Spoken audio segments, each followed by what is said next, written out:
আশা করছি আল্লাহর মধ্যে আপনারা সবাই অনেক ভালো আছেন। গাইস, আজকে সুন্দর একটি ইন্টারেস্টিং ঘটনা শেয়ার দিচ্ছি। আশা করি এই ঘটনাটি আপনাদের সবার অনেক ভালো লাগবে।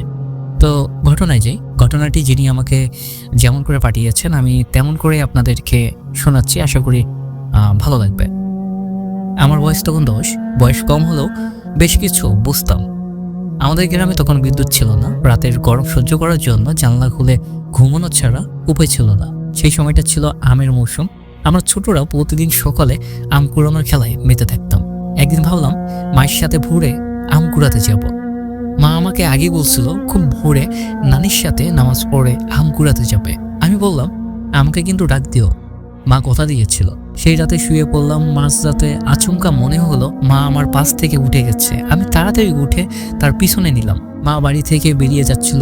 আমি ডাক দিলাম। মায়ের হাতের ইশারায় আমাকে তার সাথে যেতে বলল। চাঁদের আলোয় চারপাশ ঝলমল করছিল। পরিবেশ ছিল গা ছমছমে। মা যেন অদ্ভুতভাবে অনেক বেশি আম কুড়াচ্ছিল। আমি কিছুই তেমন পাচ্ছিলাম না। তার চুপ থাকা এবং একটু কথা না বলায় আমার অস্বস্তি বোধ হলো। হঠাৎ খেয়াল করলাম মা কবরস্থানের দিকে যাচ্ছে। মা তো কখনো আমাকে ওই পথের দিকে যেতে দেয়নি। সেখানে তো আম গাছ নেই, কেন সেখানে যাচ্ছে? আমার সন্দেহ আরও বাড়তে লাগলো। চাঁদের আলোয় মায়ের পায়ের দিকে নজর পড়তেই গায়ের রক্ত জমে গেল। আমি দেখলাম তার পা দুটো মাটি থেকে বেশ কয়েক হাত উপরে পাচ্ছে। মা হাঁটছে না, ভেসে যাচ্ছে। আমার শরীর হিম হয়ে গেল, দম বন্ধ হয়ে আসছিল, গলা দিয়ে আওয়াজ বের হচ্ছিল না। প্রচণ্ড ভয় নিয়ে জোরে দৌড় দিলাম। দৌড়াতে দৌড়াতে এক সময় মাটিতে পড়ে গেলাম। আমার দৌড়ে পড়ে যাওয়ার পর কিভাবে চাচির কাছে পৌঁছালাম সেটা আমার পরিষ্কার মনে নেই। চাচি আমাকে বারবার পানি ছিটিয়ে জাগানোর চেষ্টা করছিলেন। চোখ মেলতেই চাচার কণ্ঠে শুনলাম, এত রাতে কবরস্থানের দিকে তুই কি করছিলি? আমি সারা শরীরে ভয় নিয়ে বললাম, আমার মায়ের সাথে আম কুড়োতে গিয়েছিলাম। চাচা অবাক হয়ে বললেন, তোর মা তো ঘুমিয়ে আছে। চাচাকে নিয়ে যখন বাড়ি পৌঁছালাম তখন মা সত্যিই ঘুমাচ্ছিল। আমার মাথায় যেন বাজ ভাঙলো। তাহলে আমি কাকে অনুসরণ করলাম?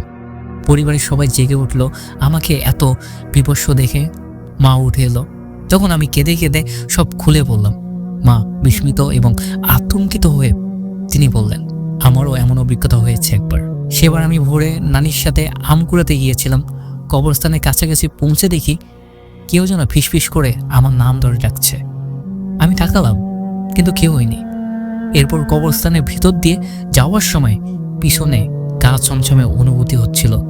পিছনে তাকাতেই দেখলাম একটা সাদা কাপড়ে ঢাকা বুড়ি আমার পিছনে দাঁড়িয়ে আছে। মায়ের কথা শুনে সবাই স্তব্ধ হয়ে গেল। চাচা বললেন, এই জায়গাটা ভালো না। এখানে অনেক আগে অনেক দুর্ঘটনা ঘটেছিল। রাতে তো দূরের কথা, এখানে দিনেও কেউ যায় না।